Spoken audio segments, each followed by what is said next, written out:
Muy buenos días, hermanos, hermanas, todos los que diariamente venimos a escuchar la palabra de Dios.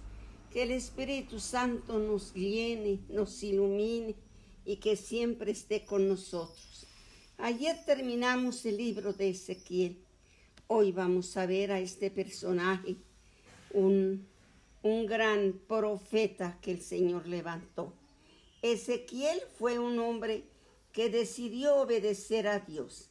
Si bien era sacerdote, sirvió como predicador judío ambulante en las calles de Babilonia durante 22 años, hablando a todos del castigo y de la salvación de Dios y llamándolos al arrepentimiento y a la obediencia. Ezequiel vivía lo que predicaba. Durante su ministerio, Dios le dijo que ilustrara sus mensajes con lecciones objetivas dramáticas. Algunos de estos actos fueron: primero, permanecer tendido sobre un costado durante 390 días, en los cuales solo podía comer 224 granos de comida al día, cocinada sobre excremento. Segundo, rasurarse la cabeza y la barba. Tercero, no mostrar tristeza al morir su esposa. Ezequiel obedeció y proclamó fielmente la palabra de Dios. Quizá Dios no le pida que haga algo tan dramático ni difícil, pero si lo hace, ¿obedecería? El libro de Ezequiel narra la vida y el misterio del profeta. Tras su llamamiento a ser profeta y su nombramiento como atalaya a la casa de Israel, del capítulo 1 al 3, Ezequiel comienza de inmediato a predicar y a demostrar la verdad de Dios y predice el eminente sitio y la destrucción de Jerusalén, del capítulo 4 al 24. Esta devastación sería un castigo por la idolatría del pueblo. Ezequiel los exhorta a apartarse de sus caminos malvados. En la siguiente sección habla a las naciones circundantes y profetiza que Dios también las castigará por todos sus pecados, del capítulo 25 al 32. El libro concluye con un mensaje de esperanza en que Ezequiel proclama la fidelidad de Dios y predice las bendiciones futuras para su pueblo. Ezequiel predica sin temor la palabra de Dios a los judíos en las calles de Babilonia. Y escuche la verdad eterna del amor y del poder de Dios. Piense en la responsabilidad que tiene cada individuo de confiar en Dios y en el castigo inevitable de la idolatría, la rebelión y la indiferencia. Comprométese a obedecer a Dios en cualquier cosa, en cualquier lugar y en vez que Él se lo pida. El propósito de escribir este libro era anunciar el castigo de Dios sobre Israel y otras naciones y predecir la salvación final para el pueblo de Dios. Sabemos que estamos hablando del autor de Ezequiel.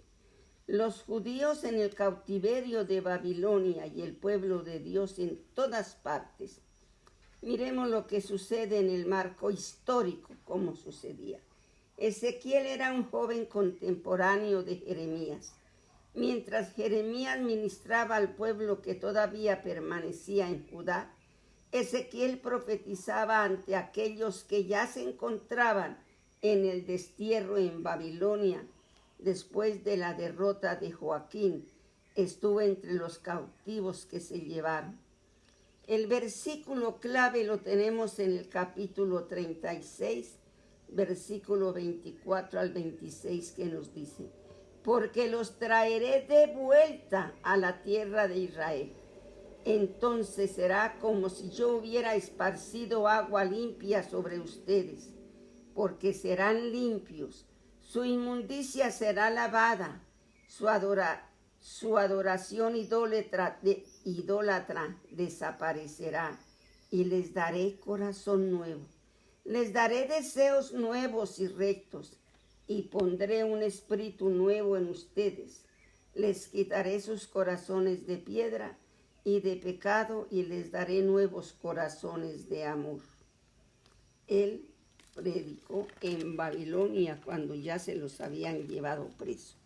El bosquejo del mensaje tiene 3 partes. El primer mensaje es de condenación, del capítulo 1 al capítulo 27. El segundo mensaje contra naciones extranjeras, del capítulo 25 al capítulo 32. Y el tercer mensaje de esperanza, del capítulo 35 al capítulo 48. Entre los megatemas encontramos santidad de Dios. Ezequiel tuvo una visión que le reveló la absoluta perfección moral de Dios. Dios era superior espiritual y moralmente a la sociedad corrupta y comprometida de Israel. Ezequiel escribió para dar a conocer al pueblo que Dios también estaba presente en Babilonia, no solo en Jerusalén. Habla del pecado. Israel pecó. El castigo de Dios llegó. Dios utilizó la toma de Jerusalén y el cautiverio en Babilonia para disciplinar a los rebeldes y hacer que abandonaran su estilo de vida pecaminoso. Ezequiel les advirtió que no solo la nación tenía que dar cuenta ante Dios por su pecado, sino también cada individuo. La restauración. Ezequiel consuela al pueblo al decir que llegaría el día cuando Dios restauraría a los que se apartaran del pecado. Dios sería su rey y pastor. Daría a su pueblo un nuevo corazón para adorarlo y establecería un nuevo gobierno y un nuevo templo. En cuanto a los líderes, Ezequiel condenó a los pastores, a los sacerdotes y líderes infieles que habían descarriado al pueblo. Él, en cambio, sirvió como pastor amoroso y atalaya, atento para advertir a su pueblo acerca de su pecado. Un día el perfecto pastor de Dios, el Mesías, guiaría a su pueblo. Eso lo esperamos y así va a ser. La adoración. Un ángel dio a Ezequiel la visión del templo con muchos detalles. La presencia santa de Dios había abandonado a Israel y al templo debido al pecado de la nación. La construcción de un templo futuro marcaría el regreso de la presencia de Dios. Dios limpiaría a su pueblo y restauraría la verdadera adoración. En Ezequiel encontramos el ambiente de la época. Ezequiel y su pueblo son llevados al cautiverio de Babilonia. El mensaje principal, los judíos son extranjeros en una tierra extraña, gobernada por un gobierno autoritario. Debido a los pecados del pueblo, Dios había permitido la destrucción de Judá. Sin embargo, todavía había esperanza. Dios prometía restaurar la tierra a los que permanecieren fieles en él. Importancia del mensaje. Dios nunca se olvida de los que fielmente buscan obedecerle. Tiene un futuro glorioso por delante. Vamos a ver entonces el primer mensaje que está del capítulo 1 al capítulo 27 y dice: Ezequiel profetizó a los cautivos en Babilonia. Tuvo que disipar la falsa esperanza de que el cautiverio de Israel sería corto, explicar el porqué de los severos castigos y proclamar un mensaje de esperanza futura. A pesar de que el pueblo no respondió en forma positiva, habían escuchado los mensajes y conocían la verdad. El pueblo de Dios ya no estaba sin explicación ni dirección, y tampoco lo estamos nosotros, porque nosotros también desobedecemos lo que el Señor nos ha dicho. Vamos a ver ahora la parte B. El mensaje contra las naciones está del capítulo 25 al 32. Estos mensajes se dieron con respecto a 7 naciones que rodeaban a Judá. A los amorreos se les juzgó por gozarse con la profanación del templo. A los moabitas porque se burlaron de Judá por ser un pueblo especial. A los edomitas debido a su odio especial por los judíos, y a los filisteos por su venganza. Todas estas naciones pronto se darían cuenta de que Dios es supremo. Las naciones hoy también están bajo los límites del Dios verdadero. Ahora vamos a ver la parte C. El mensaje de esperanza, del capítulo 33 al capítulo 48.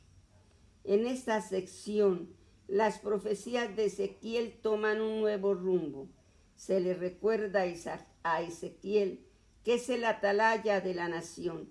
Antes de la caída de Jerusalén, le habló al pueblo acerca de su castigo y dispersión.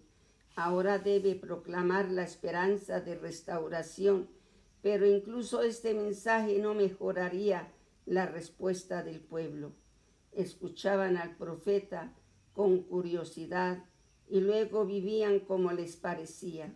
Hoy tenemos las buenas nuevas del perdón, pero cuál fácil resulta olvidar el mensaje y seguir viviendo sin pecado. Será la parte C, en las 3 partes donde estaba dividido el libro de Ezequiel.